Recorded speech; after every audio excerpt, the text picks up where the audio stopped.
Voltando, então, o período de espermiogênese é quando o espermatócito secundário sofre modificação e ele vai virar o espermatozoide. O complexo de Golgi vai formar a cabeça, o acrossomo, e o centríolo forma o flagelo, e ele fica com essa forma flagelada aqui. Aqui é a célula de Sertoli, onde ocorre todo esse processo, ó, que fica dentro do testículo, né? Então, a gente tem o testículo aqui que produz e depois manda esse... Só relembrando, depois que é produzido o espermatozoide, ele fica no epidídimo para armazenar e juntar com as secreções formadas pelas glândulas acessórias. Já na ovogênese, que é na menina, você tem 3 processos. Você vai ter a proliferação, em que as células germinativas primordiais, ou seja, as células ovos, vão se converter em ovogônias, ó, 2N, 2N, período germinativo. Essas ovogônias, na espécie humana, essa fase encerra-se antes do nascimento, por volta do 3º mês de gestação. E aí vai ficar encerrada, não vai continuar a formação disso. Uma vez que você forma o número X de ovogônias, você vai morrer com esse número de X de células reprodutivas femininas. E aí, na maturação sexual, que é na puberdade, ocorre o crescimento, em que essas ovogônias vão sofrer grandes aumentos de volume, ou seja, vão ficar maduras e transformar-se em ovócitos primários, que são diploides ainda, né? Ninguém virou haploide ainda. E aí você vai ter a meiose, que na vida de útero da criança, na verdade, da menina que está sendo formada no útero, vai parar na prófase 1 da meiose. Ou seja, eu inicio a meiose, mas paro. E aí, na maturação propriamente dita, que eu tenho proliferação, crescimento e maturação, que é esse período aqui, é que eu vou ter, que vai ocorrer na puberdade. E esses ovócitos que eu formei primários na vida reprodutiva que parou a meiose, vai continuar o processo. E a meiose 1, ela meio que é ligada de novo, e aí formam gametas haploides. 2N agora, eles vão virar um N só. E aí eu vou ter os ovócitos primários, vão concluir a primeira divisão da meiose, gerando 2 células distintas, os ovócitos secundários. E aí os ovócitos secundários, já está no caso na meiose 2, é liberado na ovulação e dando origem ao óvulo e ao segundo corpúsculo polar. Então, o que vai acontecer? Resumindo, célula germinativa, isso na vida intrauterina, a menina está na barriga da mãe, vira ovogônia no período germinativo, ovogônia, ovócito primário, período de crescimento. Esse ovócito primário começa a meiose, que é interrompida até a puberdade. Na puberdade volta a meiose, forma o ovócito 2, entra na meiose 2, e aí, depois da meiose 2, na ovulação, eu libero o óvulo e os corpúsculos polares, que são estruturas que vão ajudar o óvulo a sobreviver e a se nutrir até que haja fecundação. Então, essa parte de gametogênese parece meio louca, mas é o que temos para hoje. Desenvolvimento animal. O desenvolvimento animal ela é tratado na embriologia. Você vai ver um desenvolvimento embrionário com desde a formação do zigoto.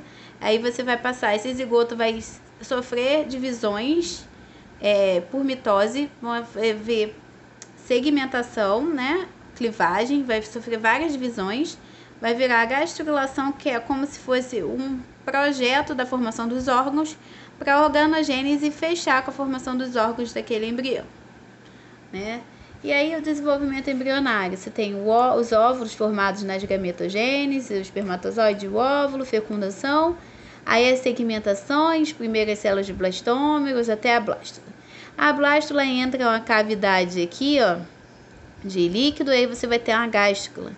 E aí essa estrutura aqui, a gástrula, futuramente vai formar o sistema digestivo. E aí você vai ter a formação dos tecidos, né? Os folhetos embrionários aqui, que vai gerar depois os órgãos. Isso aqui estou mostrando de um sapo, mas é a mesma coisa que ocorre na gente. E aí você vai ter a formação dos órgãos até o nascimento e os indivíduos nascendo. Aqui no caso você vai ter estágios larvais, porque o desenvolvimento é indireto de anfíbios. Mas aí o indivíduo adulto já nasceria com a característica mais ou menos do humano. Tipos de ovos que a gente vai encontrar foi ótimo. A célula ovo dos animais é classificado, né, de quantidade de vitelo, que são reservas nutritivas para ajudar a nutrir células embrionárias assim que está sendo formado o zigoto lá. De acordo com a quantidade de distribuição do vitelo, a gente vai ter 4 tipos, né, de ovos. Oligolécitos ou alécitos, tem pouco vitelo, que é distribuído uniformemente, é tudo igualzinho, encontrado em anfíoxos e homem. Heterolécito, vitelo distribuído tudo desigual pelo citoplasma e mais concentrado no interior, então está concentrado aqui mais nos anfíbios. Telolécitos ou megalécitos, grande quantidade de vitelo que ocupa todo o volume. Aves e répteis, por isso que a gente tem o ovo da galinha cheio de nutrientes. Centrolécitos, vitelo bem abundante, mas só no centro, no caso nos insetos. Então, de acordo com a distribuição em quantidade, você tem a classificação dos ovos. A gente é oligolécitos porque a gente tem pouco vitelo, mas eles são distribuídos uniformemente pelo citoplasma. Agora falando segmentação, que são as divisões, as clivagens do início embrionário, a gente tem vários tipos. Holoblástica, que é um tipo de segmentação que ocorre no ovo, né, todo formando blastômeros do mesmo tamanho, e ela pode ser dividida em outras formas. Então aqui eu tenho o ovo oligolécito, que eu falei que tem a distribuição igual, e aí eu vou ter uma clivagem holoblástica igual, e aí eu vou ter nessa clivagem o ovo divide-se totalmente formando blastômeros do mesmo tamanho, ou seja, as células são do mesmo tamanho. O telolécito incompleto, o ovo divide-se totalmente formando blastômeros de tamanhos diferentes. Telolécito completo, é o tipo de ovo e o tipo de clivagem. Telolécito completo, você vai ter a clivagem meroblástica discoidal, que é essa aqui. Aí, nessa clivagem, o ovo divide-se parcialmente na região do polo, é como se fossem mais rachaduras. E o ovo centrolécito, que aí a gente vai ter nos insetos, você vai ter o ovo dividindo parcialmente na região superficial, ou seja, na bordinha. Então, aqui eu tenho divisão igual no ovo oligolécito dos humanos. Holoblástica desigual, a gente tem no telolécito incompleto, que forma totalmente errado. A discoidal no telolécito completo e superficial no centrolécito. Cada ovo vai ter uma distribuição diferente. Isso aqui não é muito importante. A gente tem que focar só nesse aqui, que é o que a gente trabalha na espécie humana, que é a parte de embriologia humana. Gastrulação é a organização daquele ser que está sendo formado, das células embrionárias, né, que foram formadas na segmentação. As células embrionárias são os folhetos que a gente vai falar. Ectoderme, mesoderme e endoderme. Você tem a blastocele, que é depois do zigoto, depois que sofre a distribuição, que forma um arquêntero, que é o esboço do tubo digestório. Formação dos folhetos embrionários, como eu tinha falado, ectoderme, mesoderme e endoderme. E então forma células que já vão estar com cara de sistemas, de órgãos, e essas células começam a se organizar como se fossem tecidos. E aí, graças a esses folhetos embrionários ou tecidos embrionários que a gente tem aqui. Então, se a gente pegar os folhetos embrionários, isso aqui é o início do zigoto, na forma de arquêntero, que aí ele entra para esse processo aqui. O ectoderma, que é a parte de fora, o folheto de fora, vai formar epiderme, que é a pele, anexos epidérmicos, glândulas, pelos e etc., sistema nervoso e cavidades, ou seja, todos esses buraquinhos que a gente tem vai ser formado pelo ectoderme. Mesoderme é a camada mais funda da pele, que é a derme, ossos, músculos, isso aí que é no caso a camada do meio, sistemas circulatórios e reprodutor. E a endoderme, que é a parte mais interna, vai formar sistema digestório e respiratório. Então é tudo uma sequência.